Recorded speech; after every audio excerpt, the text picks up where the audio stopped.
श्री कालभैरवाष्टक स्तोत्र।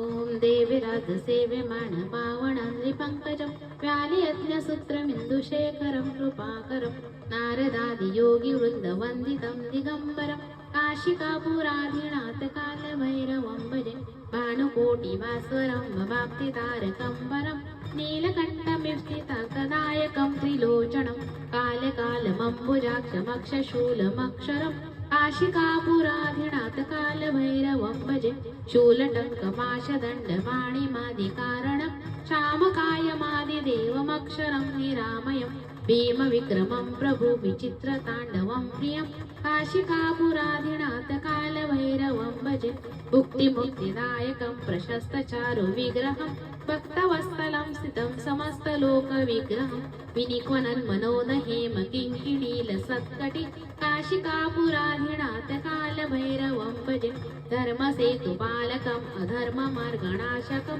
कर्मपाशमोचकं सुशर्मदायकं विभुं स्वर्णवर्णशेषपाशशोभितागमण्डलं काशिकापुराधिनाथ कालभैरवं भजे रत्नपादुका प्रभाविरामपादयुग्मकं नित्यमद्वितीयमिष्टदैवतं निरञ्जनं मृत्युदर्पणाशनं करालद्रष्टमोक्षणं काशिकापुराधिनाथ कालभैरवं भजे अट्टहासभिन्नपद्मजाण्डकोशसन्तति दृष्टिपातनष्टपापजालमृग्णशासनम् अष्टसिद्धिदायकं कपालमालिकन्धरं काशिकापुराधिनाथ कालभैरवं भजे भूतसङ्गणायकं विशालकीर्तिदायकं काशीवासलोकपुण्यपापशोधकं विभुं नीतिमार्गगोविन्दं पुरातनं जगत्पति काशिकापुराधिनाथ कालभैरवं भजे कालभैरवाष्टकं पठन्ति ये मनोहरं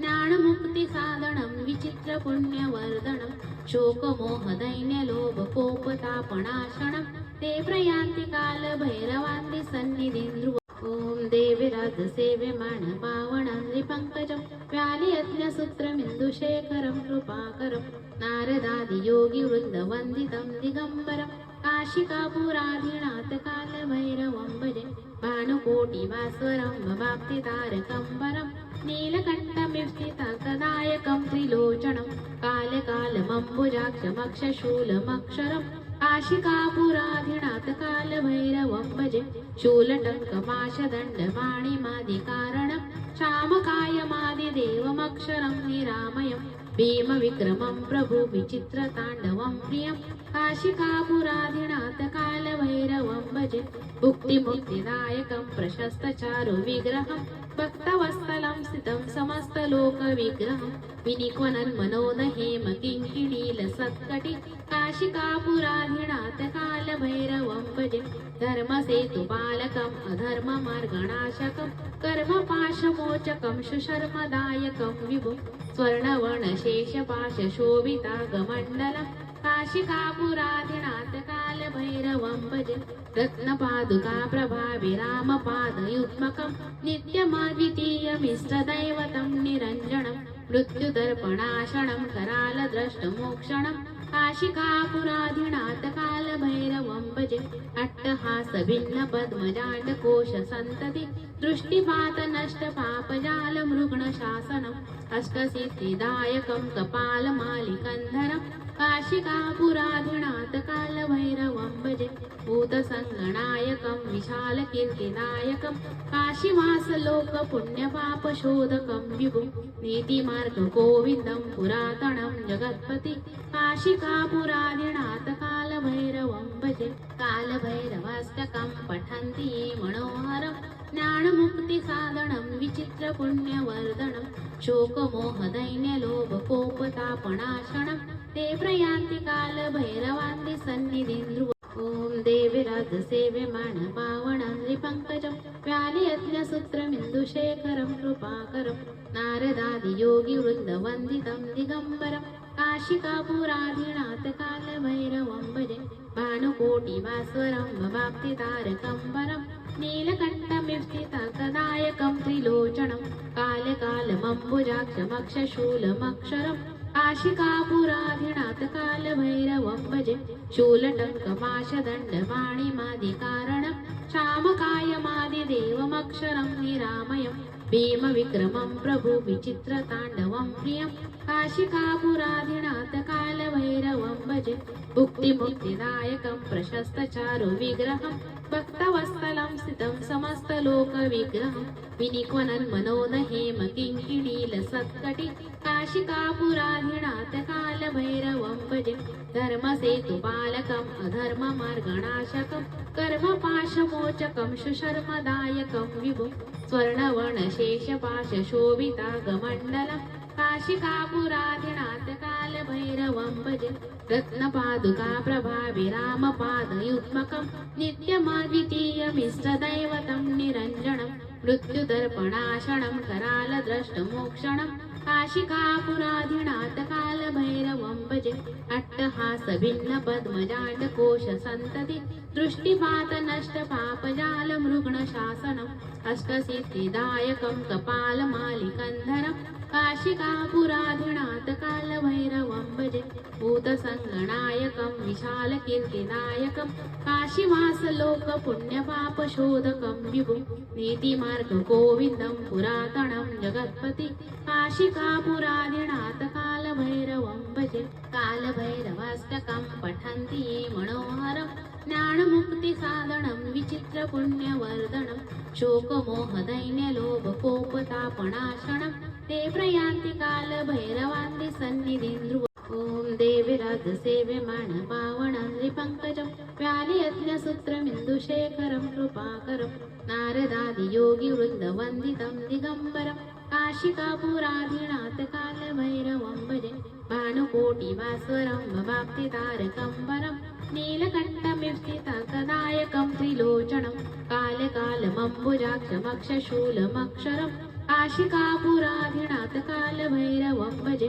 शूलटङ्कपाशदण्डपाणिमादिकारणं श्यामकायमादिदेवमक्षरं निरामयं भीमविक्रमं प्रभु विचित्रताण्डवं प्रियं काशिकापुराधिनाथ कालभैरवं भजे भुक्तिमुक्तिदायकं प्रशस्तचारु विग्रहं भक्तवत्सलं स्थितं समस्तलोकविग्रहं विनिक्वनन्मनोदहेम किङ्किणीलसत्कटि काशिकापुराधिनाथ कालभैरवं भजे धर्मसेतुपालकम् अधर्ममार्गणाशकं कर्मपाशमोचकं सुशर्मदायकं विभुं स्वर्णवर्णशेषपाशशोभितागमण्डलं काशिकापुराधिनाथ कालभैरवं भजे रत्नपादुका प्रभाविरामपादयुग्मकं नित्यमद्वितीयमिष्टदैवतं निरञ्जनं मृत्युदर्पणाशनं करालद्रष्टमोक्षणं काशिकापुराधिनाथ कालभैरवं भजे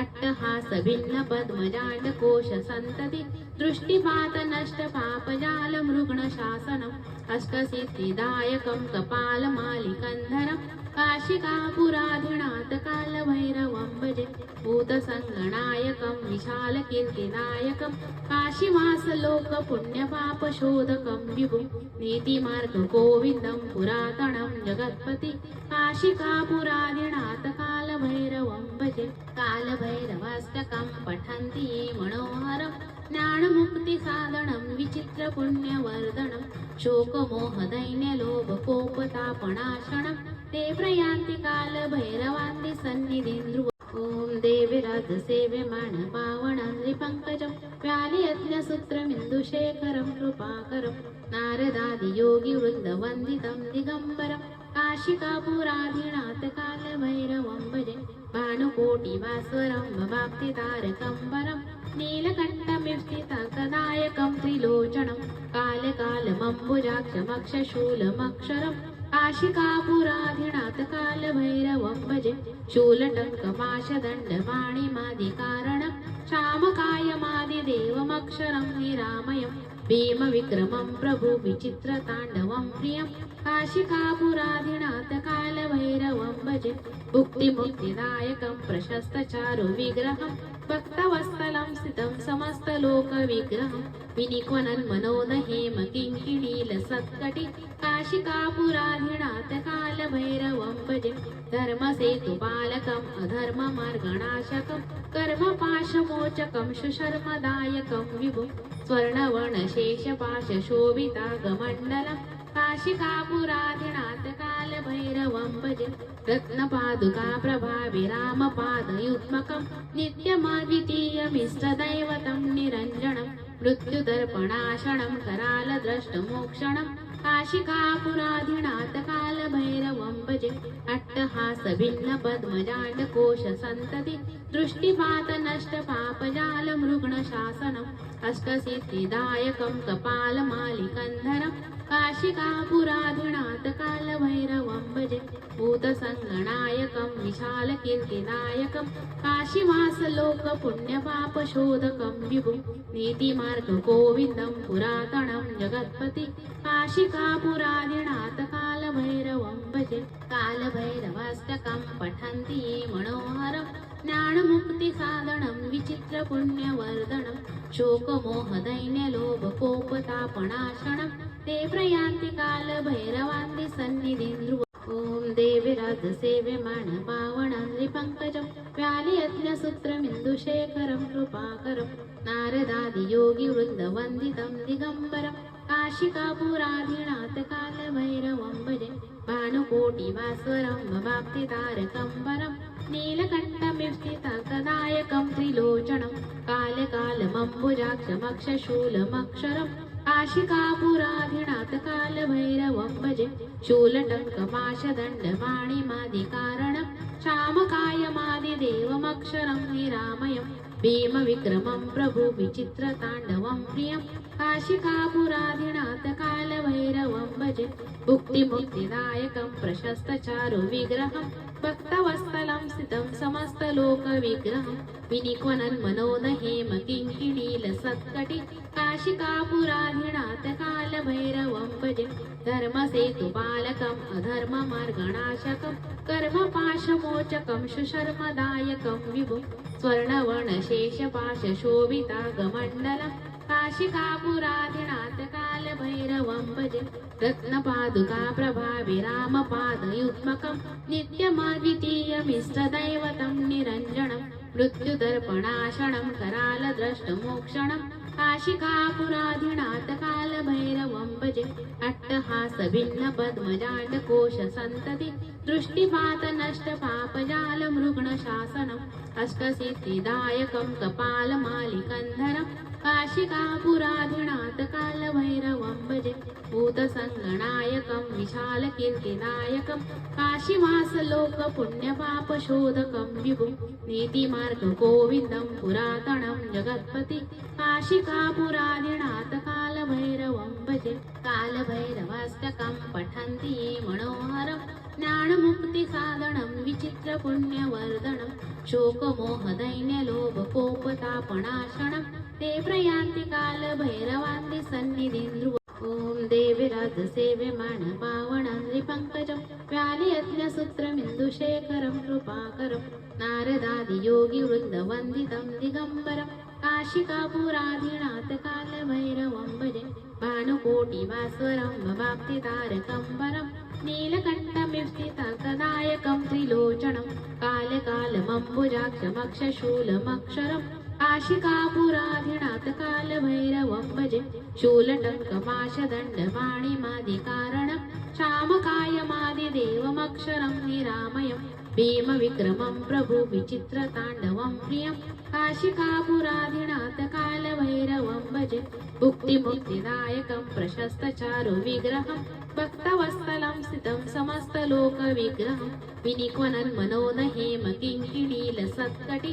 काशिकापुराधिनाथ कालभैरवं भजे धर्मसेतुपालकम् अधर्ममार्गणाशकं कर्मपाशमोचकं सुशर्मदायकं विभुं स्वर्णवर्णशेषपाशशोभितागमण्डलं काशिकापुराधिनाथ कालभैरवं भजे रत्नपादुका प्रभावि रामपादयुग्मकं नित्यमद्वितीयमिष्टदैवतं निरञ्जनं मृत्युदर्पणाशनं करालद्रष्टमोक्षणं काशिकापुराधिनाथ कालभैरवं भजे अट्टहासभिन्नपद्मजाण्डकोशसन्तति दृष्टिपात नष्ट पापजाल मृग्णशासनम् अष्टसिद्धिदायकं कपालमालिकन्धरं काशिकापुराधिनाथ कालभैरवं भजे भूतसङ्गनायकं विशालकीर्तिदायकं काशीवासलोकपुण्यपापशोधकं विभुं नीतिमार्गगोविन्दं पुरातनं जगत्पति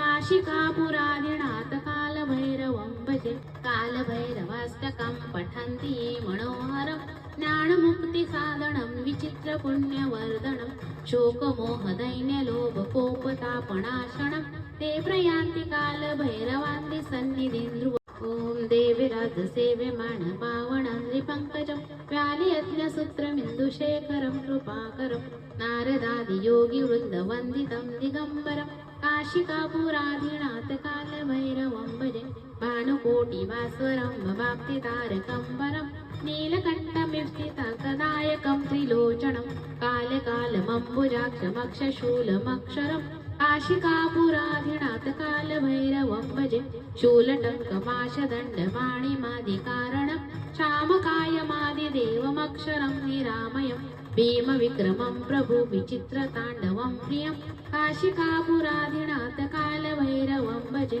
भुक्तिमुक्तिदायकं प्रशस्तचारुविग्रहं भक्तवत्सलं स्थितं समस्तलोकविग्रहं विनिक्वनन्मनोदहेम किङ्किणीलसत्कटि काशिकापुराधिनाथ कालभैरवं भजे धर्मसेतुपालकम् अधर्ममार्गणाशकं कर्मपाशमोचकं सुशर्मदायकं विभुं स्वर्णवर्णशेषपाशशोभितागमण्डलं काशिकापुराधिनाथ कालभैरवं भजे रत्नपादुका प्रभाविरामपादयुग्मकं नित्यमद्वितीयमिष्टदैवतं निरञ्जनं मृत्युदर्पणाशनं करालद्रष्टमोक्षणं काशिकापुराधिनाथ कालभैरवं भजे अट्टहासभिन्नपद्मजाण्डकोशसन्तति दृष्टिपात नष्ट पापजाल मृग्णशासनम् अष्टसिद्धिदायकं कपालमालिकन्धरं काशिकापुराधिनाथ कालभैरवं भजे भूतसङ्गनायकं विशालकीर्तिदायकं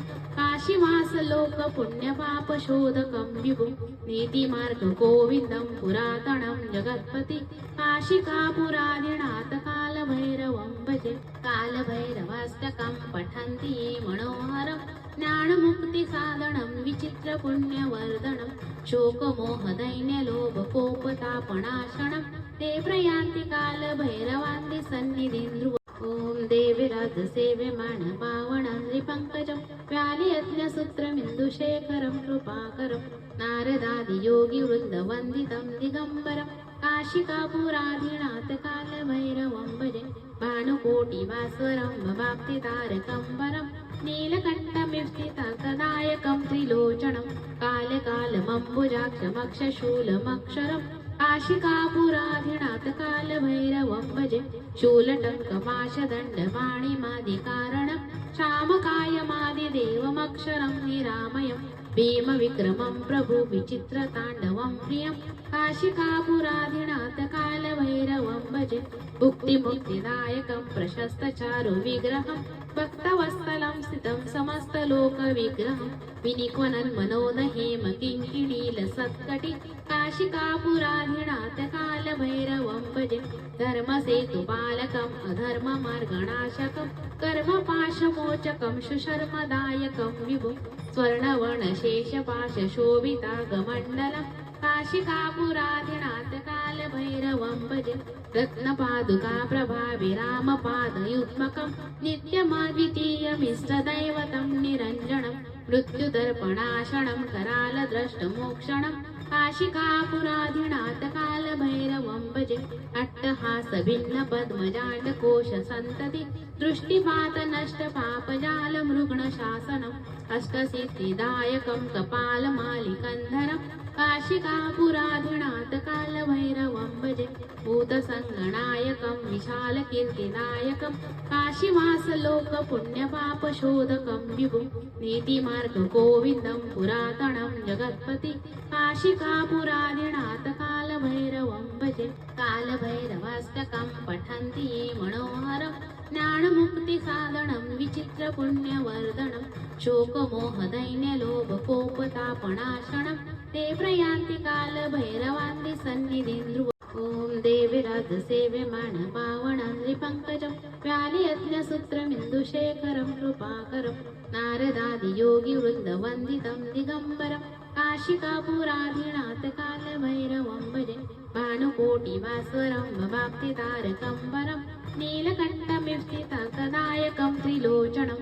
कालकालमम्बुजाक्षमक्षशूलमक्षरं काशिकापुराधिनाथ कालभैरवं भजे शूलटङ्कपाशदण्डपाणिमादिकारणं श्यामकायमादिदेवमक्षरं निरामयं भीमविक्रमं प्रभु विचित्रताण्डवं प्रियं काशिकापुराधिनाथ कालभैरवं भजे भुक्तिमुक्तिदायकं प्रशस्तचारुविग्रहं भक्तवत्सलं स्थितं समस्तलोकविग्रहं विनिक्वनन्मनोदहेम किङ्किणीलसत्कटि काशिकापुराधिनाथ कालभैरवं भजे धर्मसेतुपालकम् अधर्ममार्गणाशकं कर्मपाशमोचकं सुशर्मदायकं विभुं स्वर्णवर्णशेषपाशशोभितागमण्डलं काशिकापुराधिनाथ कालभैरवं भजे रत्नपादुका प्रभाविरामपादयुग्मकं नित्यमद्वितीयमिष्टदैवतं निरञ्जनं मृत्युदर्पणाशनं करालद्रष्टमोक्षणं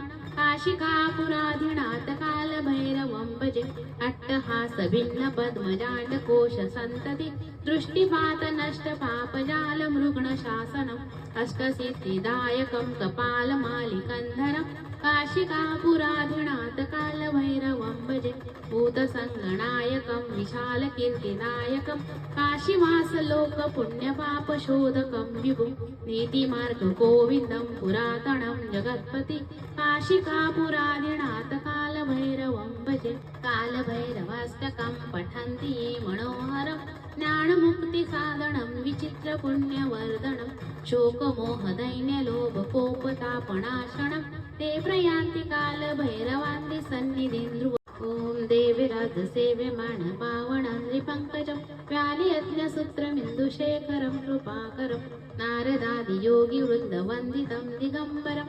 काशिकापुराधिनाथ कालभैरवं भजे भानुकोटिभास्वरं भवाप्तितारकं वरं नीलकण्ठमिष्टितकदायकं त्रिलोचनं कालकालमम्बुजाक्षमक्षशूलमक्षरं काशिकापुराधिनाथ कालभैरवं भजे शूलटङ्कपाशदण्डपाणिमादिकारणं श्यामकायमादिदेवमक्षरं निरामयं भीमविक्रमं प्रभु विचित्रताण्डवं प्रियं काशिकापुराधिनाथ कालभैरवं भजे भुक्तिमुक्तिदायकं प्रशस्तचारुविग्रहं भक्तवत्सलं स्थितं समस्तलोकविग्रहं विनिक्वनन्मनोदहेम किङ्किणीलसत्कटि काशिकापुराधिनाथ कालभैरवं भजे धर्मसेतुपालकम् अधर्ममार्गणाशकं कर्मपाशमोचकं सुशर्मदायकं विभुं स्वर्णवर्णशेषपाशशोभितागमण्डलं काशिकापुराधिनाथ कालभैरवं भजे रत्नपादुका प्रभाविरामपादयुग्मकं नित्यमद्वितीयमिष्टदैवतं निरञ्जनं मृत्युदर्पणाशनं करालद्रष्टमोक्षणं काशिकापुराधिनाथ कालभैरवं भजे अट्टहासभिन्नपद्मजाण्डकोशसन्तति दृष्टिपातनष्टपापजालमृग्णशासनम् अष्टसिद्धिदायकं कपालमालिकन्धरं काशिकापुराधिनाथ कालभैरवं भजे भूतसङ्गणायकं विशालकीर्तिदायकं काशीवासलोकपुण्यपापशोधकं विभुं नीतिमार्गगोविन्दं पुरातनं जगत्पति काशिकापुराधिनाथ कालभैरवं भजे कालभैरवाष्टकं पठन्ति ये मनोहरं ज्ञानमुक्तिसाधनं विचित्रपुण्यवर्धनं शोकमोहदैन्यलोभकोपतापनाशनं ते प्रयान्ति कालभैरवान्ति सन्निधिं ध्रुवम् इति श्रीमच्छङ्कराचार्यविरचित कालभैरवाष्टकं सम्पूर्णम्।